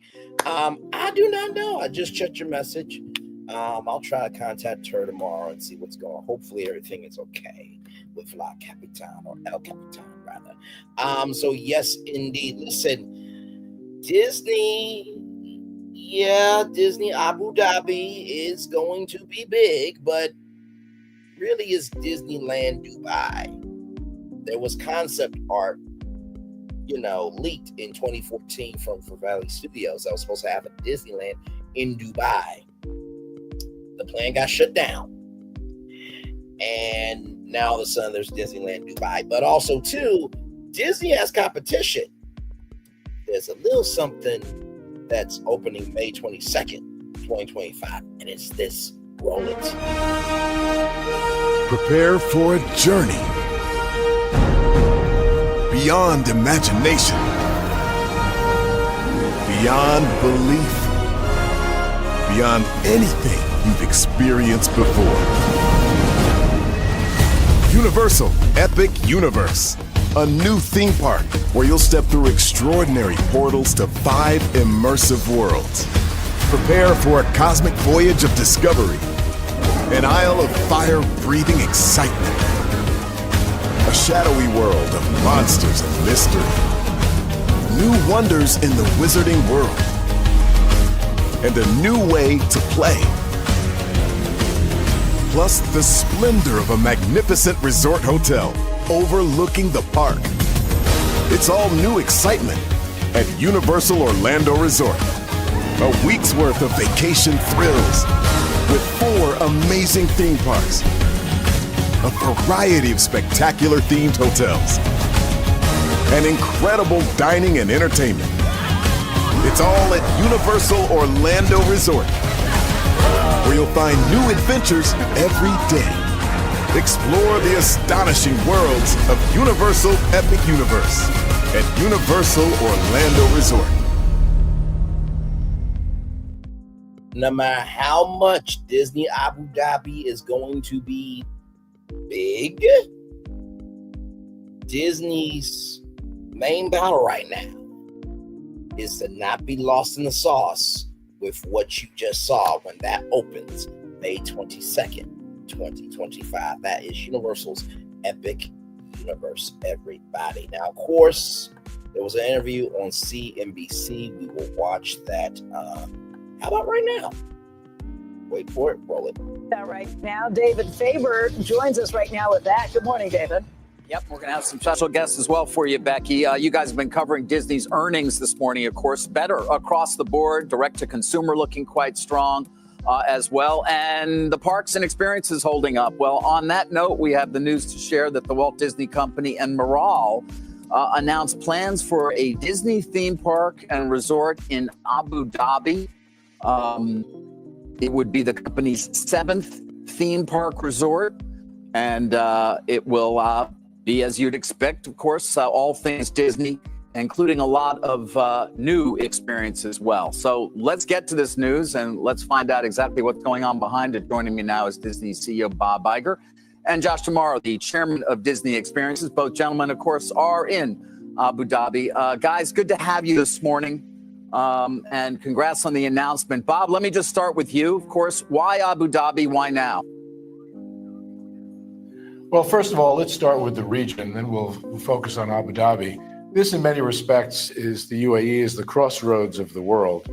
About 500 million people that are income qualified, meaning they can afford to visit one of our parks, live within a 4-hour plane trip here. And about 120 million people will actually come through Dubai and Abu Dhabi this year. And it's estimated that 39 million people will visit Abu Dhabi by 2030. So when we say crossroads, I think we really mean it. In addition to that, when you consider Abu Dhabi, you have to appreciate the fact that they have shown a great interest in arts and creativity. They build not only modern, but very, very high quality buildings. They've been very methodical about how they've planned their land. And most importantly, they love Disney. And we've also discovered that many people in this region love Disney. Josh and I have visited here now 3 times in a very brief period of time. And in all of our studies, we've been more than pleasantly surprised at the Disney affinity here. It's really quite something. So we're quite excited. This is the right place. By the time it opens will be the right time. And this is really a momentous occasion for the Walt Disney Company. Yeah, well, I can imagine that it is. You know, you say by the time it opens. Bob, when do you expect that this resort will actually open? Well, we're not pinning down a date yet. It typically takes us between 18 months and 2 years to design and fully develop, and approximately 5 years to build. But we're not making any commitments right now. Obviously, we're all eager to get started. Actually, our Imagineers have already begun the process of design, and we've been in deep discussions with our partners at Miral, who I should also say have proven to be great partners already. Another reason that we're here is finding the right partners and being able to negotiate the right deal. But we're all very eager to get going. You know, we'd love to be able to cut the ribbon as soon as possible, but we're going to build this big and we're going to build this right. Yeah. Well, speaking of that, Josh, let me come to you. Obviously, our audience and many of your investor base always want to know, well, what's this going to cost? I see, you know, in your press release that I have in front of me, the new resort will be fully developed and built by Moral. Disney and its legendary Imagineers will lead creative design and operational oversight. So what is the arrangement here? Can you explain what that actually means? Yeah, I'll start, David, with the fact that, as Bob said, we were incredibly impressed with Moral when we came to visit Abu Dhabi. They're very sophisticated. The way that they've built up this tourism industry here impressed us. And we knew immediately that we had a great partner on our hands. And as we started the negotiation, where we ended up was Disney will be responsible for all creative endeavors, all design, just like all of our experiences and parks around the world. We'll obviously lend our hand in operational expertise. We want guests, whether it's their first time in a Disney park or if they've visited our parks around the world, to feel that same Disney magic that they'd feel at any one of our parks around the world. Moral will fully fund this project. They will build the project. Again, as I said, they've done phenomenal things here in Abu Dhabi. And then ultimately, when it's fully built out, they'll operate it with oversight from us as well. So we feel very good about this deal. We feel very good about the partner and what we're ultimately going to build here in Abu Dhabi. Yeah, Bob, you know, it is a different deal for Disney, isn't it? I mean, again, as Josh just said, you're not actually putting out any money. So, I mean, should we see it as a sort of a branding licensing deal where you have control to a certain extent? How do you kind of frame it at this point? And how is it different from the deals you've done or the other parks, obviously, around the world where oftentimes you use your own capital to build them? So this will be our 5th location outside the United States, and no two are the same in terms of the deal structure. The deals have all been tailored to the market, to the partners, to the available capital, and also timing-wise from a Disney perspective. So as you know, we announced some months ago a decision to turbocharge the business that Josh oversees. By that, we mean investing significant amount of capital across the world, really. But more importantly, we're going to invest roughly $30 billion in the United States to expand Orlando and California. And what this deal gives us the ability to do is to continue to invest the way we said we'd invest, particularly in the US, which will be obviously job accretive, while at the same time expanding our reach to a part of the world that we really have only reached superficially. We talk about Disney affinity, but it's a long trip to get to one of those 6 other locations. And this will basically put a Disney theme park really right in the backyard, so to speak, of a whole new consumer base. But this deal made sense to us in part because the available capital, and it also allows us to continue to invest the way we talked about. And also we've structured in a way that, and Josh described it, that not only will we have total say really in the design and development, or design and creative rather, but we'll have considerable oversight as well. So it's slightly different than the other deals that we've done. Tokyo would be probably the closest, where the Oriole Land Company put up all of the capital for that. This is a slight variation of that. Okay. From an economic perspective, and I don't know to what extent you can detail it here or we'll have to in terms of in filings, but is it then going to be ultimately a percentage of revenues, of earnings? I mean, you know, what can investors expect here beyond obviously spreading the Disney brand? But in terms of the actual numbers, Josh, how is that going to work? Can you give us any idea? Yeah, David, I think you hit it on the head there. Essentially, this will be royalty based. And so we feel very good about the specific deal arrangements here. We won't go into all of that today, but we feel like with the demand that this will drive to the region, the ability to reach brand new guests in this region of the world, particularly younger guests in this region of the world, on top of the royalty setup that we have, it's a really good deal for Disney. And we won't go into any more detail than that now, but we feel good about the deal. And David, another thing to consider is that every time we've built a park in another region of the world, it has lifted the Disney brand considerably. So we saw this in Paris years ago, and obviously in Japan, where our brand is one of the strongest brands in Japan to this day. We've seen it in Shanghai and the impact on the rest of China and in Hong Kong. This will have a very positive impact on the perception of the company, on the brand, and actually on many of our businesses in a region, again, where we haven't had a brand flag planted as significantly and as deeply as this one will be when it opens.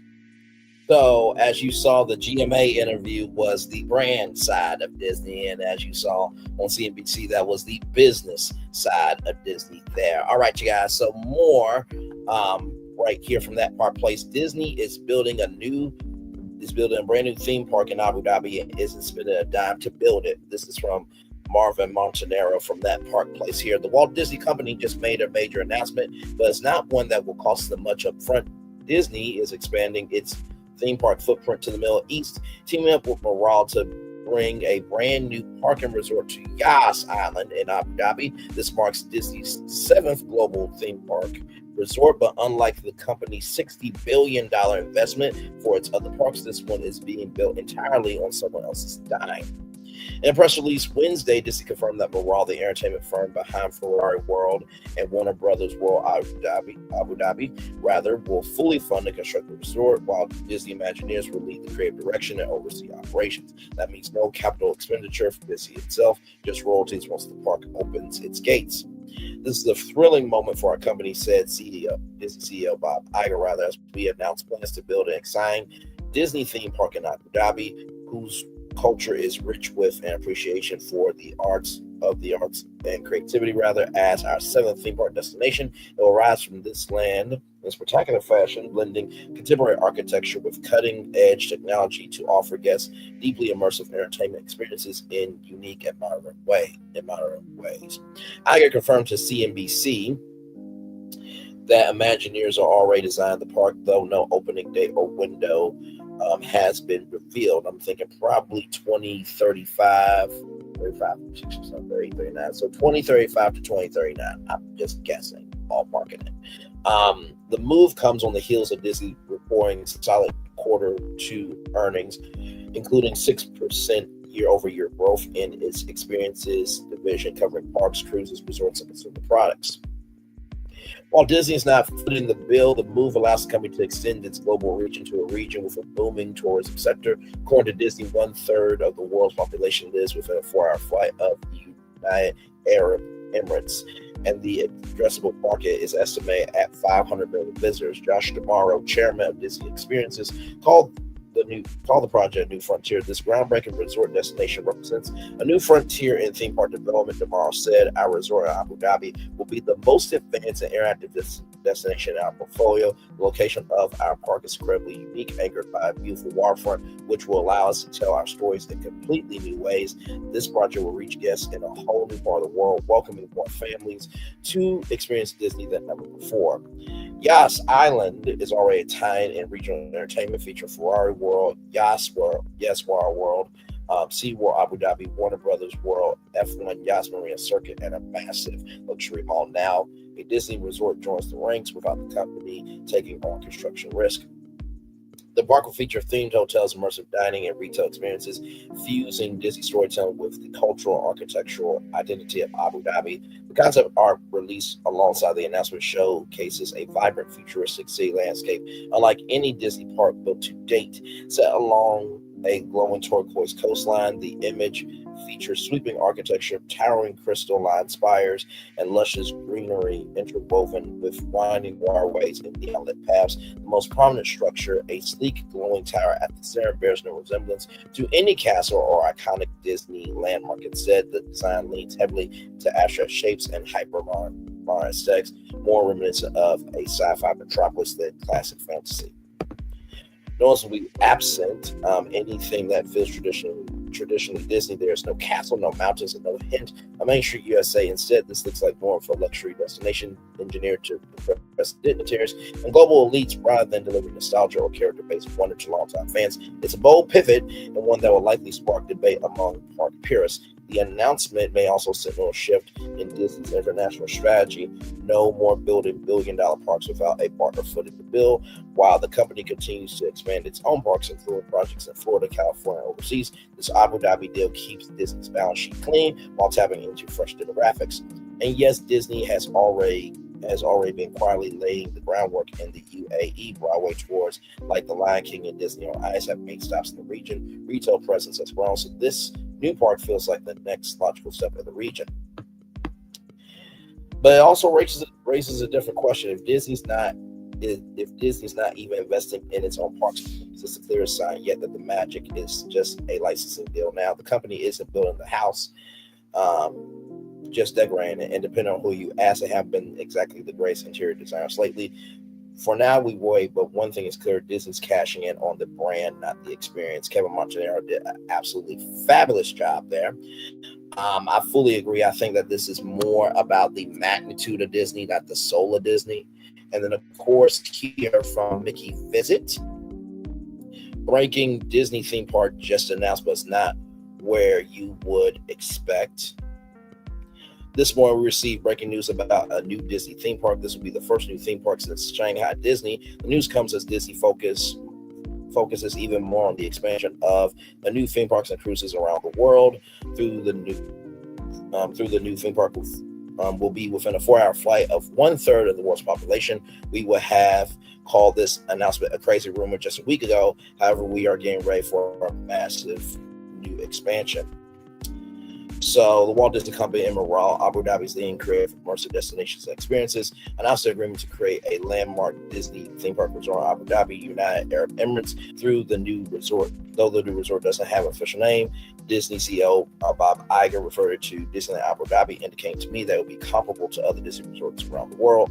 The waterfront resort will be located on Yas Island, a world-class destination for entertainment, leisure, connecting travelers from Middle East, Africa, India, Asia, Europe, and beyond. This 7th Disney theme park resort will combine Disney's iconic stories, characters, attractions with Abu Dhabi's vibrant culture, stunning shorelines, and breathtaking architecture. Yas Island is a 20-minute drive from downtown Abu Dhabi and a 50-minute drive from Dubai. So there you go there. And of course, all this here. And then finally, wanted to just making sure we showcase the whole article, because we always cite where we get our sources from. And of course, shout out to Screamscape.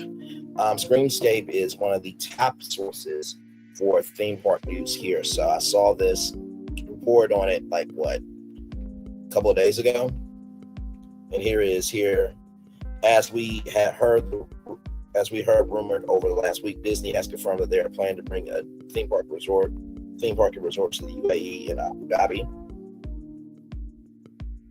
And here is biggest fireworks display yet for Yas Island. While we don't know exactly what it is, word has it Disney will be making some kind of big announcement on Wednesday, likely involving some kind of project in the UAE. That was May 3rd, 2025. And right here, 5/6, the biggest deal Bob Iger has yet to do at Disney. And of course, the announcement there today. So, as you can tell, it's a lot going on with Disney.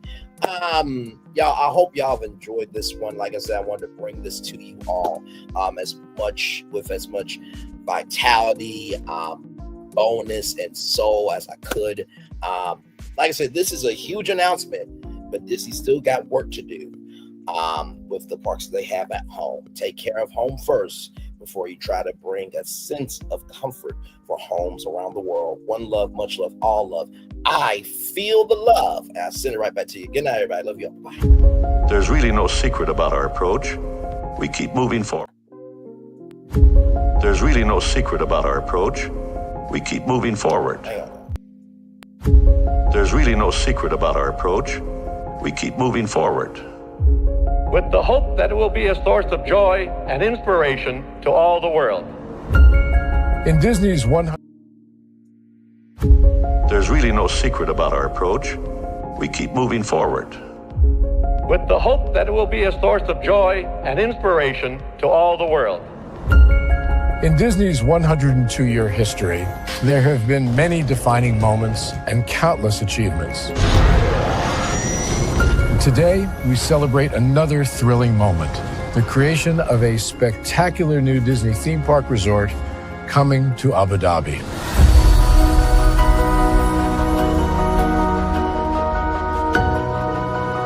Abu Dhabi is a place where heritage meets innovation, a place where we preserve our past while designing the future. Bringing a Disney theme park resort to Yas Island, Abu Dhabi, marks a historic milestone in our journey as a global family destination.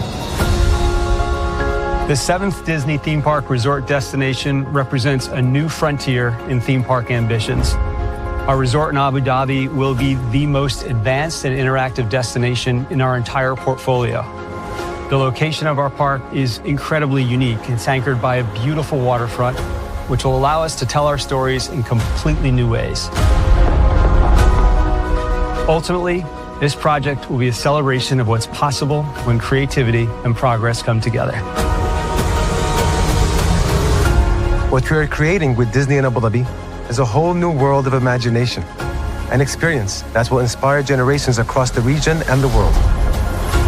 This collaboration represents a powerful fusion of Disney's unmatched legacy in storytelling and Mirar's commitment to bringing world-class entertainment to our guests. Abu Dhabi's vision for the future is to create a legacy for generations to come.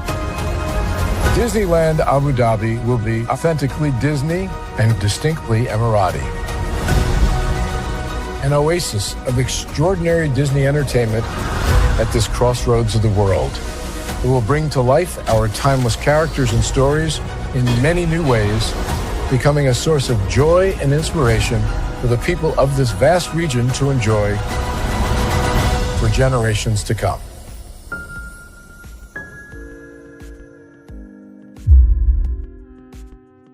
I thought I should tell you they've been talking about you. Yeah, they've been talking about you.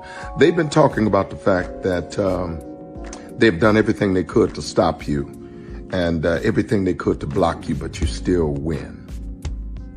They've been talking about the fact that they have undermined your success and they have tried to sabotage your seasons, but you keep winning. They've been talking about the fact that even though they don't like each other, they get together to try to kill you, but you keep winning. They've been talking about the fact that you were voted least likely to succeed, but like cream, you keep rising to the top. They've been talking about how they tried to burn your world down, but like the phoenix, you rose from the ashes. They've been talking about you. And you know what they say?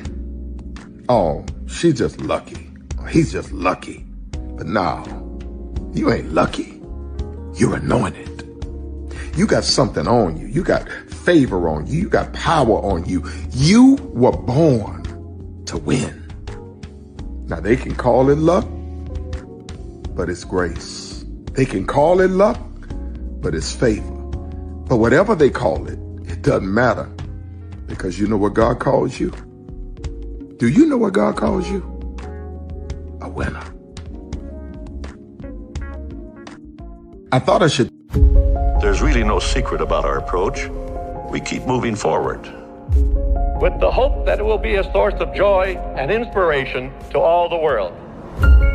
In Disney's 102-year history, there have been many defining moments and countless achievements. Today, we celebrate another thrilling moment, the creation of a spectacular new Disney theme park resort coming to Abu Dhabi.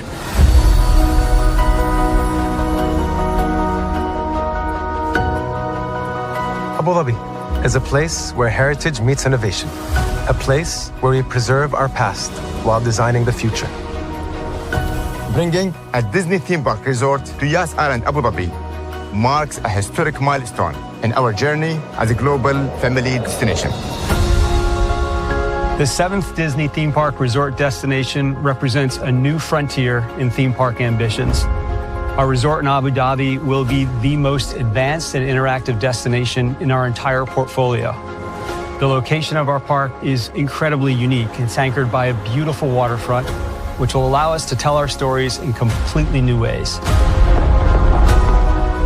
Ultimately, this project will be a celebration of what's possible when creativity and progress come together.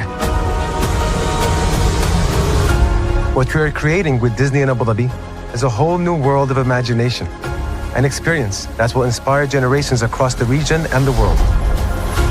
This collaboration represents a powerful fusion of Disney's unmatched legacy in storytelling and Mirar's commitment to bringing world-class entertainment to our guests. Abu Dhabi's vision for the future is to create a legacy for generations to come. Disneyland Abu Dhabi will be authentically Disney and distinctly Emirati. An oasis of extraordinary Disney entertainment at this crossroads of the world. It will bring to life our timeless characters and stories in many new ways, becoming a source of joy and inspiration for the people of this vast region to enjoy for generations to come.